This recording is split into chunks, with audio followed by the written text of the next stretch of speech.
Right. Elaborate more on that. What do you tell people to do when they come in contact with law enforcement, and should you consent to a search of your vehicle?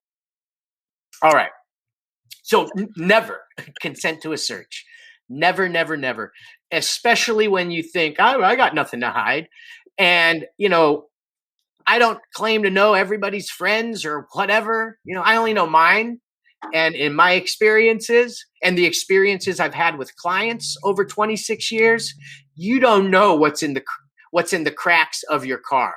You don't know who dropped that roach or that 8 ball or whatever is in your car, and bullets. I mean, I could go on with things where it's like, yeah, go ahead and look. And then they start, what's this? I don't know. How did that get there?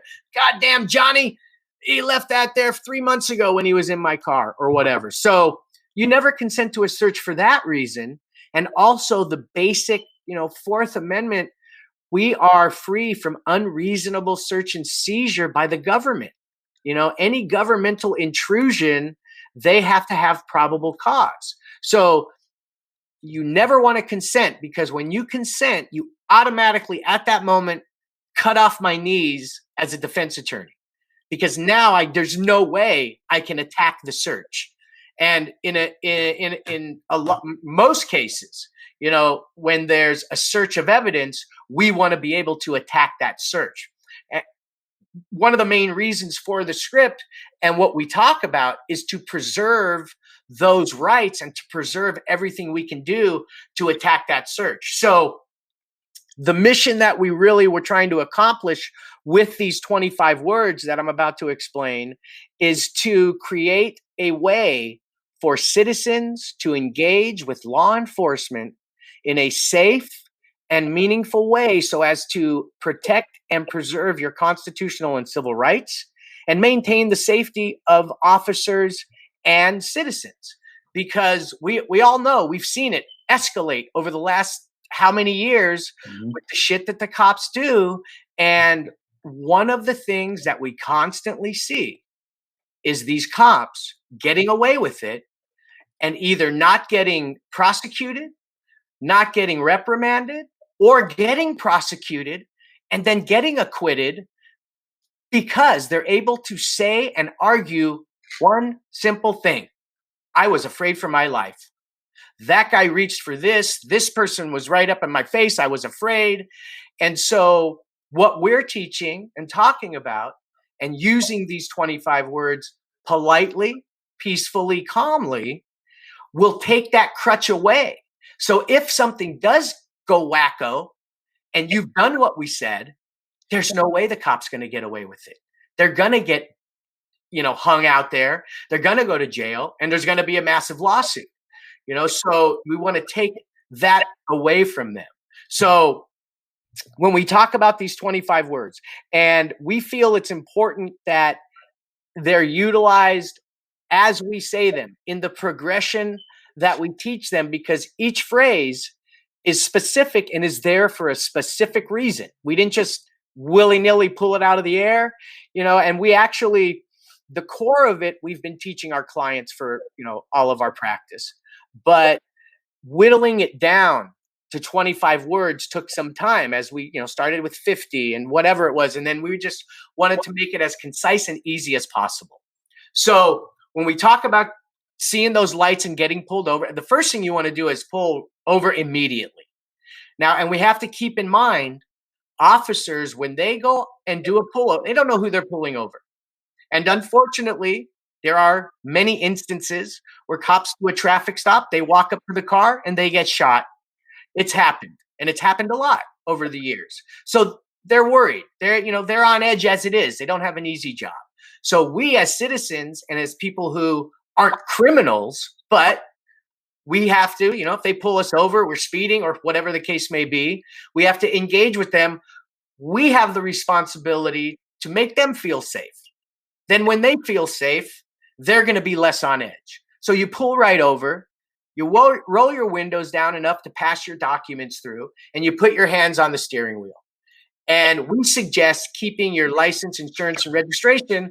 Most cars now have that little pocket right up on your visor where it's right there. So here it is. And so your hands are always right where the cop can see them, and just keep them there. And so now he's comfortable. He comes up, and you never know what cop you're going to get. There are certainly fantastic officers who out there who do their job. And if you got pulled over because you didn't give a blinker, he's out to give you a blinker ticket and tell you to be safe and go on your way. Then you have the cops who are out there looking for the reason to pull you over, and then looking for some way to get in your car to turn that traffic stop, that infraction, into a misdemeanor or a felony or something more. They want more after that. So the cop comes up and says, a lot of times they'll say, actually do this with me. If you were in the car and, I'm the cop. Hey, so, do you know why I pulled you over? And what would you say? No, sir, I don't. So, and that's a good answer. And the reason cops do this is a lot of people will say, oh, well, what did I ran the red light. I didn't use my blinker. That gets you right in the mode of talking and admitting. So now you're admitting something and you're talking. So what we say, no matter what he says, whether it's that, you know why I pulled you over, what's that smell, where you going in such a hurry, whatever he says, first thing you want to say is, why did you pull me over? And the reason for that is that the cops have like 7 to 9 minutes to write a ticket here in California, and I believe most anywhere, but a lot of the things I talk about we're California specific, but the script and your constitutional rights is nationwide, no matter where you go. And so why did you pull me over establishes, tell me that reason. Now they have 7 to 9 minutes to write that traffic ticket so you can be on your way, or they need to find other independent probable cause to further detain you. So you want to start that clock going right away. Why did you pull me over? Well, you were speeding. And then the cop might hit you with, what's that smell? And so when that, or whatever. So it's any question that the cop says next. Your response is politely, I'm not discussing my day, officer. And what that's going to do is, number one, it's going to let the cop know this is somebody who knows their rights. And depending on the cop that you get, he's either going to be like, okay, let's give this guy a ticket and be on the way because he ain't going to give me nothing else, or he's going to get pissed. And a lot of cops get pissed when you know your rights because they know they're not going to have an easy time getting in that car. And now they're going to go off and scare the shit out of you and lie. And, hey, if you don't talk to me and tell me what I want to know, it's going to be worse. And everything that they do with their vest and their guns, and that's how they do it. And they are allowed to lie to get you to say things. But no matter what it is, I'm not discussing my day. And then when they keep harping on you, you ask, am I being detained or am I free to go? Now the cop is put back on his heels. He's got to make a decision. Does he want to deal with the person who knows their rights, or just give them the warning, give them a ticket, let them be on their way, which happens a lot, we hear from people who are doing this, because the cop knows the next 10 people that come, they're not going to know their rights because most people don't. Or it's going to be the cop, okay, you're being detained. Get out of the car. And so if that happens, you get out of the car and comply with, put your hands behind your back. And here's another thing, another trick that the cops do when we're talking about compliance and cooperating. They like to use the word cooperating. You're not cooperating with me. Just cooperate with me. Tell me how many drinks you had. It's not, tell me, where you're going. Tell me, where the drugs are. I don't care about the pot much. Just tell me you're not cooperating. And so talking does not equal cooperation. Cooperating, license, insurance, registration, get out of the car, those physical actions that they're commanding you to do, that's cooperating. And you do that. You cooperate when the cop asks you to get out. And I'll touch on something else when we're talking about that, because there's a lot of viral videos that are out there that we get sent wanting our comments on. And there's cops breaking windows and ripping people out of the cars. And more often than not, when you go back to the very beginning of that and how it all started, you've got a situation where the officer is refusing to tell the person why they pulled him over and just wants his ID and wants him out of the car, which technically that ain't right. But the reality of these situations, when you are out there with a cop and you're the citizen in your car, you are not going to win an argument. As wrong as the cop may be, the time is in court later. It's as simple as when you get pulled over, you go through a light, the cop says, I'm giving you a ticket for running that red light. And you said, no, it was yellow. Well, no, it's red. No, it was yellow. And you could go till you're blue in the face. He's giving you that ticket. Mm-hmm. Then 3 months later, you go to court, you bring your evidence, you prove to the judge it was yellow, and case dismissed. So any argument you're thinking of having with the cop doesn't belong right there because you ain't going to win. The cop is not going to let it happen.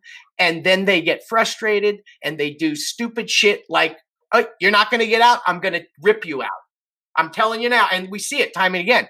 So at the end of the day, the cop was completely wrong. But it still happened. So, you want to avoid that, just get out. Just get out of the car and, put your hands behind your back and give the cop your ID. Now, I do have respect for people who are standing up for their rights and they understand, I know what's going to happen. Fuck you. You don't have the right to do that. We're in America. I mean, I would never say that to the cop, but, Right. in mind, like, okay, you tell me why you pulled me over and then I'll get out. Because you can't just do that willy-nilly. And if you're going to break my window, you're going to do it. You're going to pull me out. You're going to do it. And then I'm going to have a nice lawsuit at the end of the day, But to avoid all that and make it simple, just get out. And after you're detained, then you say, I invoke the fifth. Now, the importance of that, extremely important, because our Supreme Court, in all its infinite wisdom, has a case that actually makes it so you must speak to invoke your right to be silent. So, and that case came about from a situation where a guy was being interrogated for like 18 hours, and he did a little head nod or something to a question about a murder weapon. And that right there, when you look at your rights being read to you, anything you say or do can and will be used against you in a court of law. So when you get detained, you want to make it very clear, I invoke the fifth. And I ain't talking. And as we say, that Fifth Amendment gives you the constitutional right to then, no matter what the cops say, ask anything, shut the fuck up when cops ask questions. And that's the script and the 25 words in its entirety. And we get messages and calls from across the nation from people over the years, just thousands and thousands at this point, that doing that has helped get just on with the ticket. I had pounds and pounds in my trunk, and I just got off with my speeding ticket. And that's the basic thought in the driver's mind when you see the lights. And I'm not talking to people who are drunk, swerving, and shouldn't be on the road. Not for you. But anybody else, those lights come on, you're like, okay, I'm going to pull over and I'm going to get my traffic ticket or warning. Because 80-90% of traffic stops turn into drug arrests and other things. When the truth of the matter is, it should just end with a traffic stop. And it continues on because people don't shut the fuck up and they don't understand and know their rights. I gotta ask you, here in New Jersey, it's not legal marijuana. And oftentimes, as I say, a cop comes up and he says, look, I smell marijuana. I'm going to search the car. I need you to step out the car. And that's what they'll do here. But what should someone do in that case? Should you still consent or should you say no? What's your advice? So, now in New Jersey, it's illegal, correct? Yes. And there's no medical either, right? No, there's medical. Medical, yeah. There is medical. Okay, see, so now again, California attorney, but we can do some analogy here. So in that situation, the script is the same. I'm not discussing my day. I don't consent to a search because before it was adult use here in California, you had medical, right? And so when we had cases where we had patients who would get searched and the cops searched for the smell, we were able to argue then that smell didn't necessarily mean there was illegal conduct going on. Because it's medicinally allowed, that patient's allowed to have it and it's going to smell. Doesn't necessarily mean there's illegal conduct. So that goes back to what I said, though, never consenting to a search, because so they're in Jersey. If you consent to a search and they go search and then they bust you, your attorney can't even make the argument that there was an illegal search. You say, no, I don't consent. They go and search, you get busted. Now, at least you can leave it in your attorney's hands if the argument can be made. And even if it can't, we can make the argument. I mean, we can make any argument, but if you consent to a search, then we can't. So that's you would handle that situation just the same. Does that rule still, or does that apply to black men too? Just gotta ask that, because they'll take your car here. They'll snatch your shit, man. They'll tow it and go take it to the station. And so we get that question a lot, and it is for everybody. And where sometimes the confusion is understanding what the script is and how it works. Because we get minorities all, it didn't work for me, or it's not going to work for me. So when we say it works or doesn't work, it's not about use the script and you're not going to get arrested. It's not about that at all. It's about whatever happens to you. So like you described, cops are going to take your car. They're going to do whatever they're going to do. They're going to do that anyway. And if you start talking back and whatever, you're going to give them more ammunition to be able to justify whatever bullshit wrong thing they did. So that's why we say it works in that if you do it and something goes south, your attorney's going to have the best chance to make all the arguments possible to get a case dismissed, to get evidence thrown out, to prove that the cops violated your rights. So that's working, and that's for everybody. So we understand, a cop's going to beat you down. He's going to beat you down. Mm-hmm. It's not because you say or don't say something. That's just the fucking dickhead cop that's going to do that. And right. They're out there. And so going back to what I said earlier, if you're doing other things that allow the cop to get that crutch to say, oh, he did this, he said this, he was coming at me, I was afraid, I had to defend myself. Then it's, this is the only way that you're going to have a chance to defend yourself in court or a civil action later if those cops go and do that. So we say it works for everybody. It's unfortunate that there are races and classes of people who get messed with more. I mean, it's true. It happens. And we feel using this will put everybody in a better position to combat and take that type of power away. When somebody knows their rights and knows how to use them, law enforcement personnel who is not operating properly or ethically, that's how we take them down. That's how we take away their power, by utilizing our rights, which doesn't mean yelling and screaming.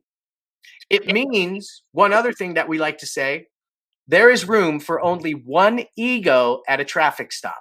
Mm-hmm. Let it be the cop. Suck your ego down. I mean, it happened to my brother. My brother got, he